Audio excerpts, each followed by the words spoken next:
Chairman সাহেব, মন্ত্রী সাহেব, প্রেসিডেন্ট, প্রধানমন্ত্রী সহ পৃথিবীর যে কোনো মানুষ যদি মারা যায়, ইমাম সাহেব যদি মারা যায়, খতিব সাহেব যদি মারা যায়, বক্তাও যদি মারা যায়, শ্রোতাও যদি মারা যায়, একজনের স্থলাভিষিক্ত আর একজন দিয়ে করা যায়, একজনের জ্ঞাপ সম্পূর্ণতা আর একজন দিয়ে পূর্ণ করা যায় কি যায় না? এটা একটা স্বাভাবিক ব্যাপার। কিন্তু একজন মানুষ বিশ্ব নবী, যেই নবীর প্রয়োজনীয়তা আজ থেকে ৪০০০ বছর আগে ছিল, এখন বর্তমানে আছে, কিয়ামত পর্যন্ত থাকবে, ওই নবীও কিন্তু এই পৃথিবীতে চিরস্থায়ী ভাবে বসবাস করতে পারে নাই। ঠিক কিনা বলেন?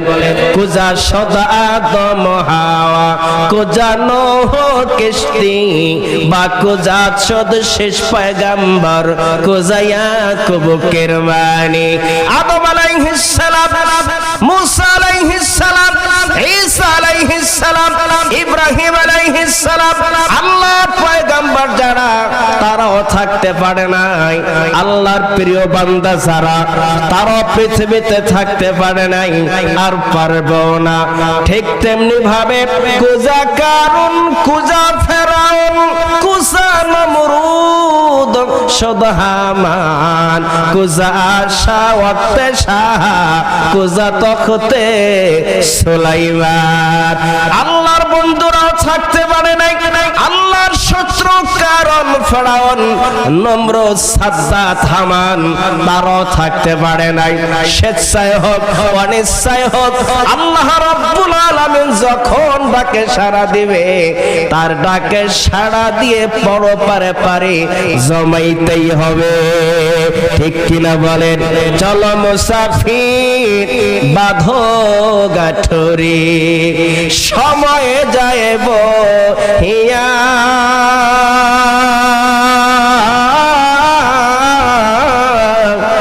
নইলে মুসাফির মরণ কালে যাইবারে ঠেকিয়া। চলো মুসাফির, বাঁধো গাঠুরি, সময় যাইব হিয়া,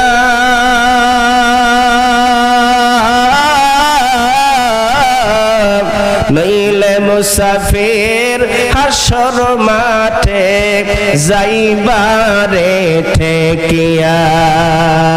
এখনো যে সময় আছে, এসো ভাইরে ফিরিয়া, হরে পাগল কান্দ সবে, মাওলা পাকের লাগিয়া। লা ইলাহা ইল্লাল্লাহ, লা ইলাহা, লা ইলাহা ইল্লাল্লাহ, মুহাম্মাদুর রাসূলুল্লাহ। বলছিলাম ইচ্ছায় হোক অনিচ্ছায় হোক, এই পৃথিবী ত্যাগ করে কবরে যাওয়াই লাগবে। ঠিক কিনা? কিন্তু কোন দিন যাবেন তার ডেট জানা আছে? কারো আছে জানা? কেউ জানি না, কেউ জানি না যে আমি কোন দিন মারা যাব। যদি জানতাম আজকে রাতটাই আমার হায়াতের জীবনের শেষ রাত, তাহলে কি আর মসজিদ থেকে বের হইতাম? সারা রাত মসজিদে কাটিয়ে দিতাম? জানি না। একজন অসুস্থ রোগী ডাক্তারের কাছে গেছে, গিয়ে বলতেছে আমাকে চিকিৎসা দেন।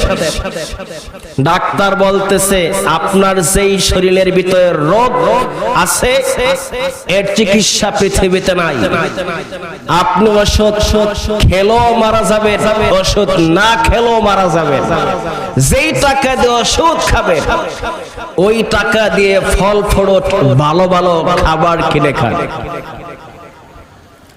আল্লাহর বান্দা চিন্তা করলো, ডাক্তার বলেছে ওষুধ খেলো মারা যাব, না খেলো মারা যাব, আমার আর হায়াত বেশি দিন নাই। চিকিৎসা বিজ্ঞানের থিওরি অনুযায়ী, এক্সরে রিপোর্ট অনুযায়ী আমার হায়াত শেষ হয়ে আসছে। ভালো ভালো খাবার খেলো মারা যাব, না খেলো মারা যাব। এই পৃথিবীর লাইনে যদি সময়টা, হায়াতের জিন্দেগির বাকি সময়গুলো যদি দুনিয়াবি লাইনে ব্যয় করে দেয়, তবুও মারা যাব। আখিরাতের লাইনে যদি খরচ করে, তবুও তো মারা যাব। যেহেতু পৃথিবীতে থাকা যাবে না, দুনিয়ার লাইনে হায়াত খরচ করে আর লাভ কি? আখিরাতের লাইনে খরচ করে দেয়। ডাক্তার হায়াত দিয়েছে 1 মাস, এক্সরে রিপোর্ট অনুযায়ী আপনার হায়াত আর 30 দিন আছে। এর ভিতরে আপনি মারা যাবেন। আল্লাহর বান্দা আল্লাহর কাছে দোয়া করে, আল্লাহ ডাক্তারের থিওরি অনুযায়ী আমার হায়াত হলো 1 মাস 30 দিন। ও আল্লাহ, এক চিল্লা দিতে লাগে 10 দিন। আল্লাহ তুমি আমারে 10 দিন হায়াত বাড়ায় দাও, 10 দিনের হায়াত তুমি আমারে একটু ধার দাও গো আল্লাহ। একটা চিল্লা দিয়া তাবলীগ জামাতে যাইয়া একটা চিল্লা দিয়ে আসি, 40 দিন সময় আল্লাহর রাস্তায় কাটায় দিয়ে আসি। আল্লাহর কাছে দোয়া করলো, চিকিৎসা বিজ্ঞান বলে হায়াত আছে 30 দিন। আল্লাহর কাছে দোয়া করে আরো 10 দিন চাই, 40 দিন হায়াত নিয়ে আল্লাহর বান্দা চিল্লায় সময় লাগাইতেছে। ওই চিল্লায় সময় লাগানোর ভিতরে 40 দিন ওভার হওয়ার আগে, 1 মাস কেটে যাওয়ার আগে ওই আল্লাহর বান্দার কাছে খবর গেছে, যেই ডাক্তার তাকে 30 দিনের হায়াত দিছে, ওই ডাক্তার নিজেই 1 সপ্তাহ পরে মারা গেছে। হায়াতের মালিক কে? মৌতের মালিক কে? আল্লাহর বান্দা এক চিল্লা লাগাইলো 40 দিন মরে তোরা হায়াত 40 দিনের হায়াত নিয়ে যায়, 10 দিনের হায়াত আল্লাহর কাছে দোয়া করে বাড়ায় নেয়। 40 দিন পর আল্লাহর বান্দা মরে না, আর সময় লাগাইতে 3 চিল্লা পর্যন্ত 120 দিন, 4 মাস পর্যন্ত তাবলীগ জামাতে সময় লাগাইল। এরপর আল্লাহর বান্দার হায়াত শেষ হয় না, অনেক বছর বাঁচার পরে আল্লাহর যখন ডাক দেওয়ার ইচ্ছা, আমার আল্লাহর যখন অর্ডার হয়ে গেছে, আল্লাহর বান্দা ঠিক সেই সময় এই পৃথিবী থেকে পরপারে চলে গেছে। ঠিক কিনা বলে? আল্লাহ রাসূল বলেন, আসমানের ভিতরে একটি গাছ আছে, গাছটির নাম হলো শাজারায়ে তুবা। নাহানুল খালিদাতু ফালা নাবিদু ওয়া নাহনুন নাঈমাতু ফালা নাবআসু ওয়া নাহনুর রাদিয়াতু ফালা নাসখাতু তুবা লিমান কানা লানা ওয়া কুন্না লাহু। আল্লাহ রাসূল বলেন, আসমানের ভিতরে একটি গাছ আছে, গাছটির নাম হলো শাজারায়ে তুবা। এই পৃথিবীর মানুষের সংখ্যা যত, ওই তুবা গাছে পাতার সংখ্যাও তত। সুবহানাল্লাহ বলেন। এই পৃথিবীর প্রত্যেক মানুষের নাম, বাবার নাম, বাড়ির নাম, গ্রামের নাম, পরিপূর্ণ ফুল অ্যাড্রেস, কমপ্লিট ঠিকানা তুবা গাছের পাতার মধ্যে লেখা আছে। আল্লাহর বান্দার মাথার কাছে যেই দিন আজরাইল আলাইহিস সালাম জান কবজ করার জন্য আসবে, তার 40 দিন আগে তুবা গাছের পাতা থেকে আল্লাহর বান্দার নামের পাতাটা ঝরে পড়ে যায়, আজরাইল আলাইহিস সালামের সদর দপ্তরে গিয়ে পড়ে। আজরাইল আলাইহিস সালাম ওই তুবা বৃক্ষের পাতা হাতে নিয়ে দেখে আগামী 40 দিন পরে বরিশালের হিজলা থানা গোয়াবাড়ি ইউনিয়নের কোড়ালিয়া গ্রামের রুহুল আমিন সাইফি মারা যাবে। আসমানের জগতে এলান করে দেওয়া হয় আগামী 40 দিন পরে রুহুল আমিন সাইফি মারা যাবে। এই মৃত্যুর সংবাদ যখন শুনি, বান্দা যদি নেককার হয়, বান্দা যদি নামাজি হয়, বান্দা যদি জাকিরিন হয়, বান্দা যদি আল্লাহ ওয়ালা হয়, আল্লাহর প্রিয় বান্দা, নবীর খাঁটি উম্মত যদি বান্দা হয়, বান্দার মৃত্যুতে 40 দিন পর্যন্ত আসমান শুধু কাঁদতেই থাকে। সুবহানাল্লাহ বলেন। আল্লাহ রাব্বুল আলামিন আসমানকে ডেকে বলে, আসমান রে তুমি কেন কাঁদো? এই পৃথিবীতে আল্লাহর একজন বান্দা, আমার একজন বান্দা মারা গেল। আসমান তুমি কেন কাঁদো? ওই বান্দার সাথে তোমার এমন কি সম্পর্ক ছিল, এমন কি মহব্বত, এমন কি ভালোবাসার বন্ধন তোমার সাথে ছিল, বান্দার ইন্তেকালের কারণে আসমান তুমি কাঁদতেছ। আসমান ডেকে ডেকে বলে, আল্লাহ যতদিন পর্যন্ত তোমার বান্দা জিন্দা ছিল, তোমার বান্দার জন্য আসমানের 2টা দরজা খোলা ছিল। একটা দরজা দিয়ে আসমান থেকে বান্দার জন্য রহমত যাইত, আরেকটা দরজা দিয়া বান্দার নেক আমলগুলো আসমানে উঠে আসতো। আল্লাহ আজকে যেহেতু তোমার বান্দা মারা গেল, আসমানের দরজা বন্ধ হয়ে গেল, তোমার বান্দার রহমত আর নেক আমল আমার থেকে বন্ধ হয়ে গেল। আল্লাহু আকবার বলেন। আমার ভাইরা বাবারা, কিছু মানুষ আছে এদের ইন্তেকালে ফেরেশতারা কাঁদে, আবার কিছু মানুষ আছে এদের ইন্তেকালে ফেরেশতারা হাসে। কিছু মানুষের আমল ফেরেশতাদেরকে আনন্দ দেয়, আবার কিছু মানুষের আমল ফেরেশতাদেরকে কষ্ট দেয়। ঠিক কিনা বলেন? আচ্ছা বলেন, যারা গাঁজা সেবন করে, মদ সেবন করে, যারা মদ পান করে, হেরোইন বাবা বড়ি খায়, এদের আমল ফেরেশতাদেরকে হাসায় নাকি কাঁদায়? বলবেন হুজুর গাঁজা মদ হেরোইন বাবা বড়ির কথা তো কোরআন হাদিসে নাই। হ্যাঁ বুঝলাম, কোরআন হাদিসে হেরোইন বাবা বড়ি গাঁজা মদের কথা নাই, হাদিস দ্বারা প্রমাণ হয়। আল্লাহ রাসূল বলেন, কাঁচা পেঁয়াজ খেয়ে, কাঁচা রসুন খেয়ে উম্মতরা রে তোমরা মসজিদে নামাজে আসবা না। আল্লাহ রাসূল বলেন, কাঁচা পেঁয়াজ রসুন খেয়ে মসজিদে নামাজে আসবা না, কারণ এই কাঁচা পেঁয়াজ রসুনের গন্ধে ফেরেশতাদের কষ্ট হয়। হাদিসে কথা আছে না নাই? আচ্ছা বলেন বাবা, যদি কাঁচা পেঁয়াজ রসুন খেয়ে মসজিদে গেলে ফেরেশতাদের কষ্ট হয়, বলেন তো বিড়ি সিগারেট খেয়ে মসজিদে গেলে ফেরেশতাদের কষ্ট হয় কি হয় না? কথা বলেন না কেন? যদি হিরণ বাবা বড়ি খায়, মদ পান করে, এই আমলে ফেরেশতাদের কষ্ট হয় কি হয় না? কিছু মানুষের আমলে ফেরেশতাদেরকে আনন্দ দেয়, আর কিছু মানুষের আমলে ফেরেশতাদেরকে কষ্ট দেয়। ঠিক কিনা বলেন? আমার ভাইয়েরা বাবারা, কিছু মানুষ এমন আছে যাদের আমল দেখে ফেরেশতারা খুশি হয়ে যায়। ফেরেশতারা এত খুশি হয়ে যায়, আল্লাহর বান্দা যখন ইন্তেকাল করে, হাজার হাজার লক্ষ লক্ষ ফেরেশতা জানাজা নামাজে শরীক হয়ে যায়। জোরে কর। আমার ভাইরা বাবারা, আল্লাহ নবীর একজন সাহাবী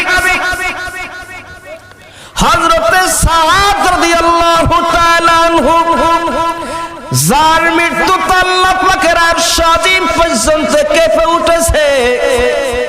যেই সাহাবীর মৃত্যুতে আল্লাহ পাকের আরশ আজিম কেঁপে উঠেছে, সাহাবীর মৃত্যু আরশ আজিম মেনে নিতে পারে নাই।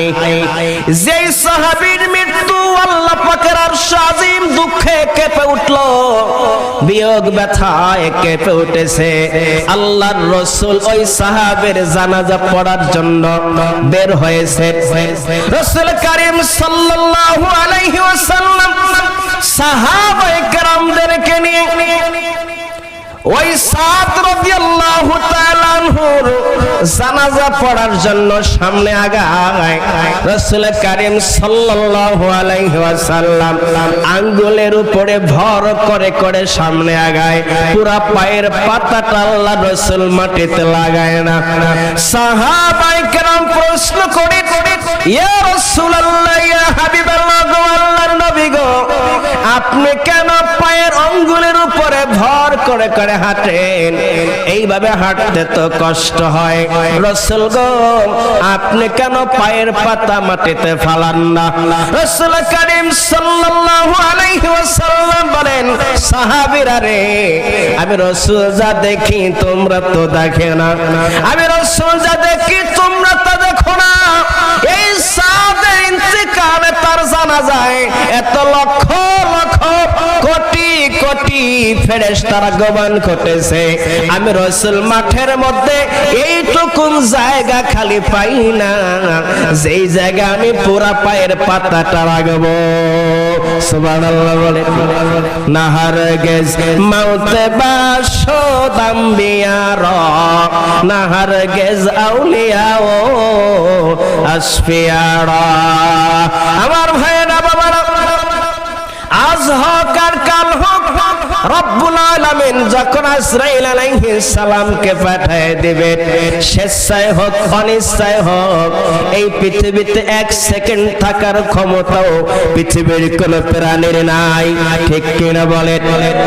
কোন দিন মারা যাব আমি রুহুল আমিন সাইফি, কোন দিন মারা যাব তার নির্দিষ্ট কোন তারিখ জানা নাই।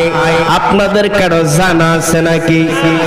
আমার ভাইয়েরা বাবারা, ইমাম মালিক রাহমাতুল্লাহি আলাইহি নাম শুনছেন? ইমাম মালিক রাহমাতুল্লাহি আলাইহি স্বপ্নের ভিতরে আল্লাহর নবীর কাছে প্রশ্ন করে, ইয়া রাসূলুল্লাহ, ইয়া হাবিবাল্লাহ, আল্লাহর নবী, এখন তো জিলহজ মাস, হজ চলতেছে, রাসূল গো আমি তো মদিনা অবস্থান করি, আমি তো মদিনায় থাকি, আমি চাই আমার মরণটা মদিনা মুনাওয়ারা হোক, আমি চাই মদিনার মাটিতে আমার কবর হোক, আমি চাই কিয়ামতের ময়দানে মদিনার মাটি থেকে হাশর ময়দানে দাঁড়া যায়। রাসূল গো, এখন তো হজের মাস, জিলহজ মাসের 10 তারিখ আসতেছে, হজ করার জন্য তো মক্কায় যাওয়া লাগবে। ইয়া রাসূলুল্লাহ, ইয়া হাবিবাল্লাহ, নবী গো, আমার তো ইচ্ছা আমি মদিনায় আমার মৃত্যু হোক, মদিনায় কবর হোক। রাসূল গো, আমি যদি মক্কায় হজ করতে যাই, সেই জায়গায় যদি আমার মরণ হয়, তাইলে তো মক্কায় আমার কবর দিয়া দিবে, মক্কায় আমার কবর হবে, মক্কার মাটিতে আমার ঘুমাইতে হবে। ইয়া রাসূলুল্লাহ, ইয়া হাবিবাল্লাহ, আল্লাহর নবী গো, আপনি আমারে জানিয়ে দেন আমি ইমাম মালিক কোন দিন কোথায় মারা যাব। রাসূল গো, এমনটা যদি হয়, হজ করতে মক্কায় গেলে আমার মরণ হয়, তাইলে আমি মক্কা হজ করতে যাব না। এমনটা যদি হয়, হজ করে এসে মদিনায় আসলে এরপরে আমার মরণ হবে, তাইলে আমি হজ করতে মক্কায় যাব, নাইলে আমি যাব না। আল্লাহর নবীর কাছে স্বপ্নের ভিতরে ইমাম মালিক রাহমাতুল্লাহি আলাইহি প্রশ্ন করে, রাসূল কারীম সাল্লাল্লাহু আলাইহি ওয়াসাল্লাম মুখে কোনো জবাব দেয় না। আল্লাহর নবী এইভাবে 5 আঙ্গুল দেখায় দিলেন, 5 আঙ্গুল দেখায়া আল্লাহর নবী বিদায় হয়ে গেল। ইমাম মালিক রাহমাতুল্লাহি আলাইহি ঘুম ভেঙে গেল। ইমাম মালিক রাহমাতুল্লাহি আলাইহি পরেশান হয়ে গেলেন। রাসূল কারীম সাল্লাল্লাহু আলাইহি ওয়াসাল্লামের কাছে জানতে চাইলাম, রাসূল গো আমি কোন দিন কোথায় মারা যাব, আপনি আমার তারিখ এবং স্থানটা বলে দেন। আল্লাহ রাসূল পাঁচ আঙ্গুল দেখায়া বিদায় হয়ে গেলেন। তার ব্যাখ্যা কি হতে পারে? আমি কি আর 5 ঘন্টা পরে মারা যাব, নাকি 5 দিন পরে মারা যাব, নাকি 5 সপ্তাহ পরে মারা যাব, নাকি 5 মাস পরে মারা যাব, নাকি আমি আর 5 বছর পরে মারা যাব? রাসূল করিম সাল্লাল্লাহু আলাইহি ওয়াসাল্লাম আমাকে 5 আঙ্গুল দেখায়া বিদায় হয়ে গেছে। ইমাম মালিক রাহমাতুল্লাহি আলাইহি স্বপ্নের তাবির জানার জন্য পরেশান হয়ে গেলেন। সেই জমানায় স্বপ্নের তাবির সবচাইতে যিনি ভালো করতে পারতেন আল্লামা ইবনে শিরিন রাহমাতুল্লাহি আলাইহি। আল্লামা ইবনে শিরিন রাহমাতুল্লাহি আলাইহির কাছে গিয়ে বলে, ও ইবনে শিরিন গো, রাসূল করিম সাল্লাল্লাহু আলাইহি ওয়াসাল্লামের কাছে আমার মৃত্যুর তারিখ এবং স্থান জানতে চাইলাম। আল্লাহ নয় 5 আঙ্গুল দেখায়া বিদায় হয়ে গেল, আপনি আমারে জানায়া দেন আমি ইমাম মালিক কোন দিন কোথায় মারা যাব। ইমাম মালিক রাহমাতুল্লাহি আলাইহি সূরা লুকমানের সর্বশেষ আয়াত তেলাওয়াত করে বললেন, ইন্নাল্লাহা ইনদাহু ইলমুস সাআ ওয়া ইউনাজ্জিলুল গায়থা ওয়া ইয়ালামু মা ফিল আরহাম ওয়া মা তাদরি নাফসুম মাযা তাকসিবু গাদা ওয়া মা তাদরি নাফসুম বিআইয়ি আরদিন তামুতু। সুবহানাল্লাহ বলেন। আল্লাহ ইবনে শিরিন রাহমাতুল্লাহি আলাইহি সূরা লুকমানের সর্বশেষ আয়াত দিয়ে 5 আঙ্গুলের ব্যাখ্যা করে দিলেন। আল্লাহু আকবার বলেন। আল্লাহ নবী তোমাকে 5 আঙ্গুল দেখাইয়া দিছে। 5 আঙ্গুলের মানে হলো 5টা খবর, 5টা নিউজ, 5টা জ্ঞান শুধুমাত্র কেবলমাত্র একমাত্র আল্লাহ জানে, এছাড়া পৃথিবীর কেউ জানে না। ইন্নাল্লাহা ইনদাহু ইলমুস সাআ, কিয়ামত কোন দিন হবে একমাত্র জানেন কে? ওয়া ইউনাজ্জিলুল গায়থা, বৃষ্টি কোন দিন হবে তা একমাত্র জানেন কে? ওয়া ইয়ালামু মা ফিল আরহাম, মাতৃগর্ভে কি আছে যখন দেহ আকৃতি তৈরি হয় না, শুধুমাত্র নাপাক পানি থাকে, এই সন্তানটা জীবিত হবে নাকি মৃত হবে, এটা ছেলে হবে নাকি মেয়ে হবে, ভাগ্যবান হবে নাকি ভাগ্যহারা হবে, এটা একমাত্র জানেন কে? ওয়া মা তাদরি নাফসুম মাযা তাকসিবু গাদা, আগামী কালকে মানুষ কি করবে এটা একমাত্র জানেন কে? নাম্বার 5, ওয়া মা তাদরি নাফসুম বিআইয়ি আরদিন তামুতু, মানুষ কোথায় মারা যাবে, কার কবর কোথায় হবে এটা একমাত্র জানেন কে? আমার ভাইয়েরা বাবারা, বিশ্ব নবীও জানে না মানুষ কোন দিন কোথায় মারা যাবে, আমরা কেউ জানি না আপনার আমার কবর কোথায় হবে, ঠিক কিনা বলেন? তবে হাদিস শরীফে এসেছে রাসূল করিম সাল্লাল্লাহু আলাইহি ওয়াসাল্লাম বলেন, আল্লাহ রাব্বুল আলামিন যখন হযরত আদম আলাইহিস সালামকে তৈরির সিদ্ধান্ত নিলেন, আল্লাহ রাব্বুল আলামিন হযরত জিবরাইল আলাইহিস সালামকে পাঠালেন, যাও জিবরাইল রে পৃথিবী থেকে মাটি নিয়ে আসো। হযরত জিবরাইল আলাইহিস সালাম পৃথিবীতে আগমন করলেন। মাটি চাইলেন পিটি দিব না, আল্লাহর কাছে ফেরেশতা চলে যায়, বলে আল্লাহ পৃথিবী রাজি হয় না, তার থেকে মাটি দিবে না। আল্লাহ ফেরেশতা পাঠায় দেয়। এবার ফেরেশতা এসে এইভাবে 5 আঙ্গুল যখন মাটির ভিতরে ছাবা মারে, ফেরেশতার প্রত্যেকটা আঙ্গুলি সপ্তম তবক জমিন পর্যন্ত পৌঁছায়া যায়। তামাম পৃথিবী ফেরেশতার হাতের মুঠোর মধ্যে চলে আসে। আল্লাহ রাসূল বলেছেন, যেই ব্যক্তিকে যে স্থানের মাটি দিয়ে সৃষ্টি করা হয়েছে ওই ব্যক্তির কবরটা সেই জায়গায় হবে। সুবহানাল্লাহ বলেন। আমার ভাইরা বাবারা, তামাম পৃথিবীর এক এক জায়গার মাটির কালার রং এক রকম। এই জন্য পৃথিবীর এক এক দেশ, এক এক দেশের মানুষের গায়ের কালার, গায়ের রং কিন্তু এক এক ভিন্ন রকম। ঠিক কিনা বলেন? আমার ভাইরা বাবা, বলছিলাম রব্বুল আলামিন বলেন, কুল্লু নাফসিন যায়িকাতুল মাউত, আল মাউতু কাসিন, কুল্লু নাসিন শারিবু কবর বাইতিন, কুল্লু নাসিন দাখিলু। এহা হাম সব মুসাফির আয়ে, কবর আখির ঠিকানা, কোই আগে রওয়ানা হয়, কোই পিছে রওয়ানা। আজ হোক আর কাল হোক, মরণ লাগবেই। ঠিক কিনা বলেন? মরতেই যেহেতু হবে, মরণ যেহেতু হবে, মরণ থেকে যেহেতু পালাবার ভাগবার কোন জায়গা নাই।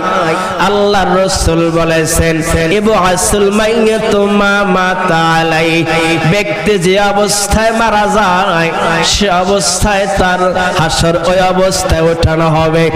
যেই মানুষটা কোরআন কারীমে তেলাওয়াত করতে করতে মারা যায় ওই মানুষটার কপাল কত ভালো। যেই মানুষটা জিকির করতে করতে মারা যায় ওই মানুষটার কপাল কত ভালো। ঠিক কিনা বলেন? ইউটিউবে আমরা দেখি, এই তো কয়েকদিন আগেই দেখলাম ইমাম সাহেব মুসল্লিদেরকে নামাজে দাঁড়িয়ে গেছে। নামাজের শেষ রাকাতে ইমাম সাহেব তেলাওয়াত করতে গিয়া আল্লাহর বান্দা সিজদায় গেছে আর সিজদা থেকে উঠে না। পিছন থেকে মুয়াজ্জিন সাহেব এসে দেখলো আল্লাহর বান্দা সিজদার মধ্যে ইন্তেকাল করেছে। এবার মুয়াজ্জিন সাহেব ওই ইমাম সাহেবের যায় পাশে দাঁড়ায়া বাকি নামাজ কমপ্লিট করলো। এরপরে ধরে দেখে আল্লাহর বান্দা দুনিয়াতে নাই। এমন প্রমাণ ইউটিউবে আছে না নাই? অসংখ্য আছে, ইউটিউব ইন্টারনেটে আছে। এই দৃশ্য যখন দেখি তখন বলি, আল্লাহ মৃত্যু যেহেতু দিবা ইমানের হালতে দিও, মৃত্যু যেহেতু দিবা নামাজের হালতে দিও। ও আল্লাহ, মৃত্যু যেহেতু দিবা জাকিরির জিকিরকারী অবস্থায় দিও, মৃত্যু যেহেতু দিবা রোজা অবস্থায় দিও, মৃত্যু যেহেতু দিবা নেক আমল করতে করতে মৃত্যুবরণ করার তৌফিক দিও। জোরে কান আমিন। আমার ভাইরা বাবারা, এই হাতের কত শক্তি, হাতের শক্তির কারণে, পায়ের শক্তির কারণে মানুষ কত গুনাহ করে, মৃত্যুর কথা চিন্তা করে না। আছে না নাই? এই হাত আর মুখ আর জবানের শক্তির কারণে মানুষ গুনাহ করে হাত দিয়া, গুনাহ করে পা দিয়া, গুনাহ করে মুখ দিয়া, গুনাহ করে দেহ দিয়া, মরণের কথা ভুলে যায়। এমন মানুষ আছে না নাই? এই হাতের শক্তি, পায়ের শক্তি, হাত থাকবে, পা থাকবে, মাথাও থাকবে, চোখ থাকবে, মুখ থাকবে, দেহ থাকবে। এমন একদিন আসবে রূহটা যখন বের হয়ে যাবে এগুলার কর্মক্ষমতা সব বন্ধ হয়ে যাবে। ঠিক কিনা বলেন? এই দেহ আছে, হাত আছে, কিন্তু পায়ে চলার শক্তি নাই। দেহ আছে, দেহের সেই মাতুব্বরি নাই। মুখ আছে, মুখে কথা বলার শক্তি নাই। চোখ আছে, চোখের সেই রাঙ্গানি আর নাই। পা আছে, পায়ের সেই দাপট নাই। জবান আছে, বাক শক্তি নাই। সব আছে, একটা জিনিস নাই, সেটা হচ্ছে দেহের মধ্যে রূহ নাই। রূহ আছে তো সব কিছুর শক্তি আছে, রূহ নাই তো কোনোটারই শক্তি নাই, সব অকেজ হয়ে যায়। ঠিক কিনা বলেন? রাসূল কারীম সাল্লাল্লাহু আলাইহি ওয়াসাল্লামের কাছে প্রশ্ন করা হয়, ওয়ায়াসআলুনাকা আনির রূহ, ইয়া রাসূলুল্লাহ, রূহটা কি জিনিস? যে জিনিসটা থাকলে দেহ ঠিক আছে, পচে না, গলে না, নষ্ট হয় না। যে জিনিসটা চলে যাওয়ার পরে চোখ থাকে, চোখে দৃষ্টি শক্তি থাকে না। মুখ থাকে, মুখে আওয়াজ নাই। হাত আছে, ধরার শক্তি নাই। পা আছে, চলার শক্তি নাই। ইয়া রাসূলুল্লাহ, ওয়ায়াসআলুনাকা আনির রূহ, আপনাকে রূহ সম্পর্কে প্রশ্ন করে, এইটা কি? রাসূল আপনি বলে দেন, কুলির রূহু মিন আমরি রব্বি, রূহ আছে তোমার প্রভুর একটা আমর, প্রভুর একটা নির্দেশ, প্রভুর একটা হুকুম। আল্লাহ পাক যতদিন পর্যন্ত বলে রুহুল আমিন সাইফি চলো, ততদিন পর্যন্তই চলবে।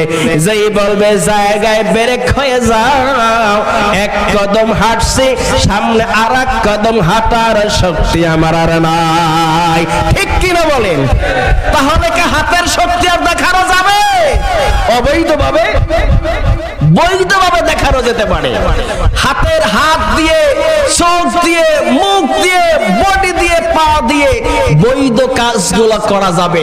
অবৈধ কোন কাজে, ইসলাম বিরোধী কোন কাজে, কোরআন সুন্নাহ বিরোধী কোন কাজে আমার দেহের একটা অঙ্গ ব্যবহার করা হবে।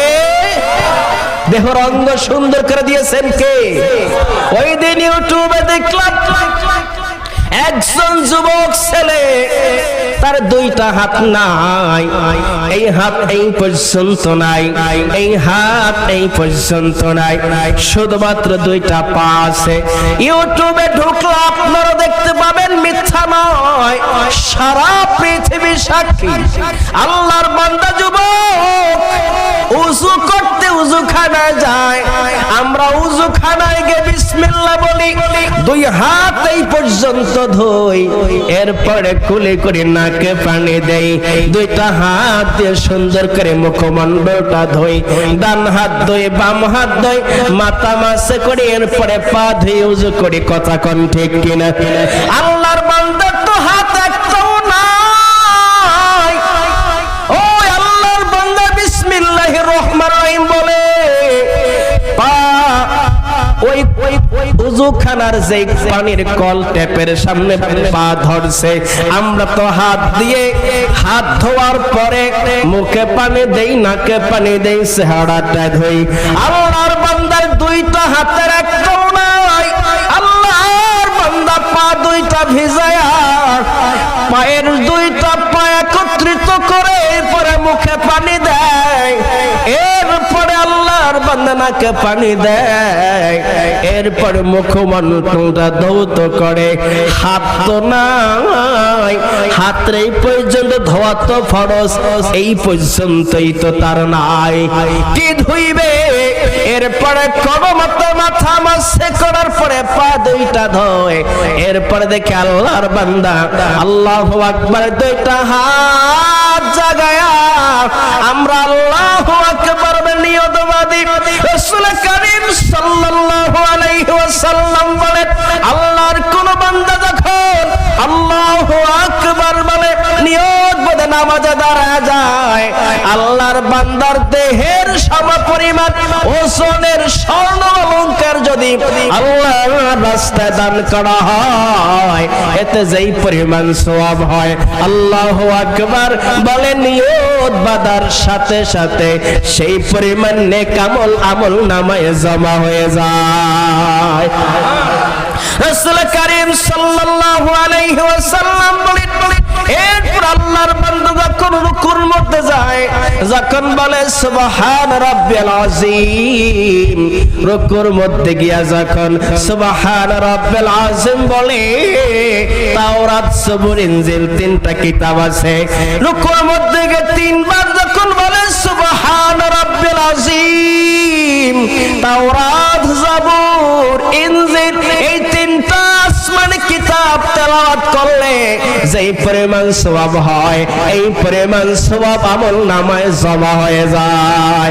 সুবহানাল্লাহ বলেন। রাসূল কারীম সাল্লাল্লাহু আলাইহি ওয়াসাল্লাম বলেন, যখন আল্লাহর বান্দা সিজদায় যায়, সিজদায় যখন চলে যায়, বান্দার সাথে আল্লাহর ডাইরেক্ট সম্পর্ক, সংযোগ, কালেকশন শুরু হয়ে যায়। রাসূল বলেন, আল্লাহ রাসূল বলেন, আস-সাজিদু ইয়াসজুদু আলা কাদামিল্লাহ, সিজদাকারী যখন সিজদায় যায়, আল্লাহর বান্দার কপালটা দুনিয়ার মাটিতে লাগে না, আল্লাহ পাকের আরশ আজিম পর্যন্ত পৌঁছায়া যায়। সুবহানাল্লাহ জোরে বলেন। घर से सिजदा जमीने फरश होता, असजो दरबे रफ्ते आरश खुदा। আমার ভাইরা বাবারা বলছিলাম আল্লাহর বান্দার কথা, যে আল্লাহর বান্দার হাত নাই, আল্লাহর বান্দা নামাজে দাঁড়ায় গেল, নামাজ শেষে আমরা দুইটা হাত উঁচু করে মালিকের কাছে দোয়া করে ক্ষমা চাই, জীবনের গুনার কথা স্মরণ করে করে কাঁদি, দুইটা হাত আল্লাহ পাকের আরশ আজিমের দিকে উঠায় দেই। আল্লাহর বান্দা নিজেই বলতেছে, আমার যদি হাত থাকতো আমি দুইটা হাত মালিকের দরবারে উঠায় দিতাম, আমার যেহেতু হাত নাই এই জন্য আমি দুইটা পা মালিকের দরবারে উঠে দিয়া ক্ষমা চাই। আল্লাহু আকবার বলেন। এই দৃশ্য যখন দেখলাম, আল্লাহর বান্দা